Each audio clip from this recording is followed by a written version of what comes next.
Let's now take a look at our forecast, what's heading our way today and into the next couple of days as well. But really, today is the day that we're highly focused on because of that heat, because of that haze, and now because of that thunderstorm potential. So let's dive into it. Here are our headlines. This is why we are in first alert weather mode today. We are going to continue this through our daytime hours today. It looks like we should be able to let it expire later on tonight. It's because of those hot days, those warm nights, that elevated fire risk, and those hazy conditions as well. Everybody in Western Washington is going to feel some of that. You may not feel all of it. You may not get thunderstorms.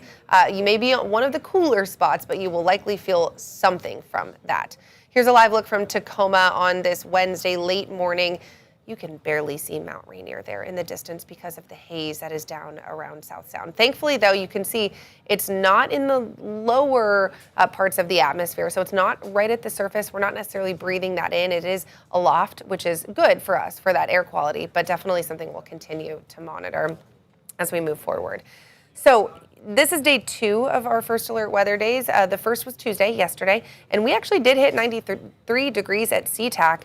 That's the warmest we've been so far this year, and it is the third time that we've hit 90 degrees at SeaTac, and which is the normal amount we would see it for the entire calendar year. Usually we only hit 90 degrees on average 3 times each year. We've done that already, and today is expected to be the 4th day. So we are going to see above average 90-degree readings for the calendar year of 2026. So normal for this time of the year is 79 degrees at SeaTac. With that 93, that is a good 14 degrees warmer than that seasonal average. And then we will see a little bit of a cool down the next couple of days, which will get us back closer to seasonal highs. So that's some great news there. A heat advisory has been issued from the National Weather Service everywhere in orange here. So it is a good chunk of Western Washington. Pretty much all of our Puget Sound lowlands. The areas that are not included in this are both San Juan and Island counties. Also the immediate coast over along the Olympic Peninsula is not included, and then down to the southwest as well. Those are some of those cooler spots.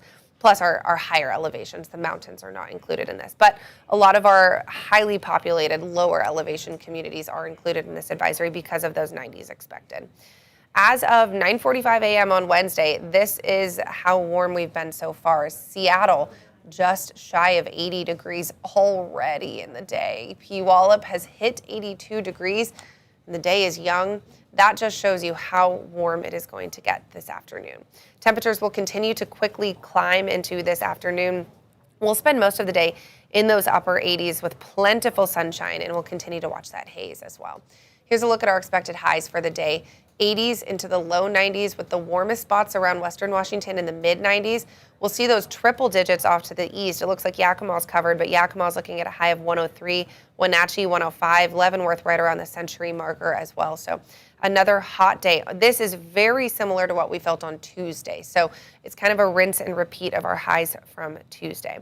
Thankfully, though, by Thursday, tomorrow, we're going to cool things down quickly, back closer to seasonal averages. It's a good 10 to 15 degrees of cooling in the span of one day, a welcome sight for Western Washington. We're still holding on to the heat off to the east, though. Look at Wenatchee, still right around that century mark. So we'll still see the heat in some spots, but a majority of the region will get a nice cool down into tomorrow. So we really just have to get through today and the hot weather today before things calm down. Of course, Fleet Week is here, and it's going to be nice after today. Today is our first alert weather day with those highs in the 90s, but then we see conditions cooling down. So if you're heading out for any Fleet Week fun, stay cool today, but then beyond today, you should be okay. And of course, the Mariners are playing today. It is a day game, so that 12:40 start time keeps us on the cooler side for the start of the game in the low 80s. But then by the time you're heading home from the game, that's when we're going to warm up quickly into those upper 80s. So it'll be a lot warmer by the end of the game versus the start of the game. Oh, we just got an update. Okay, so this is showing that we have a better chance for thunderstorms across the board. This has been interesting. I've been watching this all morning long. When I first got into my shift early this morning, 3 a.m., it was south of South Sound had the potential for thunderstorms. And then a few hours later, it bumped a little farther north and started to include half of King County.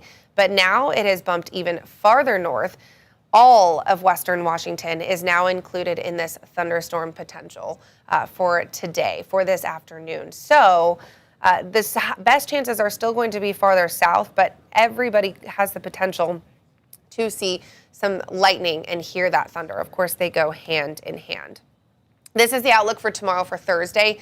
We'll keep it more isolated to the east, so pretty much the Cascades and eastward. We could see some thunderstorms dropping into the Cascade foothills, but I do expect most of that to stay east of the Cascades for Thursday. So today, once again, everybody has that potential for thunderstorms. However, I want to show you the Futurecast because you will be able to see we don't have a ton of precipitation affiliated with this. So into this afternoon, a couple isolated pockets of showers bubble up, but very minimal moisture is affiliated with this. It is dry thunderstorm potential, which is exactly what we don't want to see this time of the year.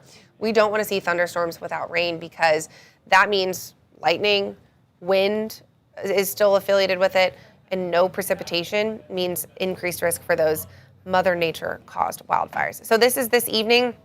Very few showers bubbling up.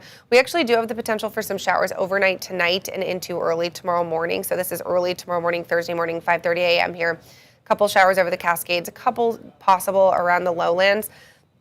And that continues into our daytime hours. But look at tomorrow, Thursday afternoon. Off to the east, we have some of those isolated showers. I'm going to take a quick sip of water here. Isolated showers off to the east that could produce some thunder and lightning for eastern Washington on Thursday. So I showed you the rain in that Futurecast just now, and you saw it was next to nothing. Now I want to show you, this is something called CAPE. This is energy in the atmosphere. Basically what this is thunderstorm fuel. Into this evening, you see those yellow, that yellow shading indicating who has energy in the atmosphere.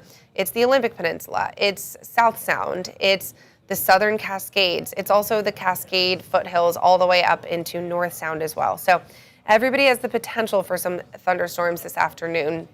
I don't expect anything to be severe, but you definitely could hear some rumbles of thunder and see some lightning as well. Here is a look at tomorrow. I told you it's off to the east, and you definitely see that reflected in tomorrow's CAPE values. Highest potential is going to be over in eastern Washington, so we will keep an eye on that.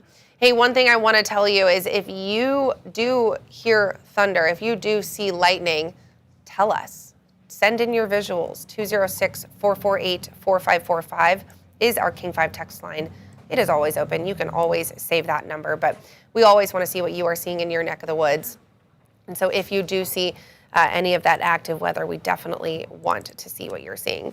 All right, to wrap things up, let's take one more check of our 7-day forecast. Once again, today is a first alert weather day. You see why. It's crystal clear. It's the hottest day, and then we will let those that expire as temperatures really start to calm down, much closer to seasonal average. In fact, as we head into the weekend, we will see cooler than normal conditions with those mid-70s expected. So just got to get through today, got to get through the heat, we've got to get through the haze, got to get through the thunderstorm potential, and then we'll take a little bit of a breath moving forward and be able to relax a little bit. That was a very in-depth look at your forecast. Thanks for sticking with me on this first alert weather day. I'm King 5 meteorologist Leah Pizzetti. Of course, the King 5 weather team will continue to stay on top of this forecast and continue to bring you the very latest. Don't forget to send in your visuals. Have a great day, everybody.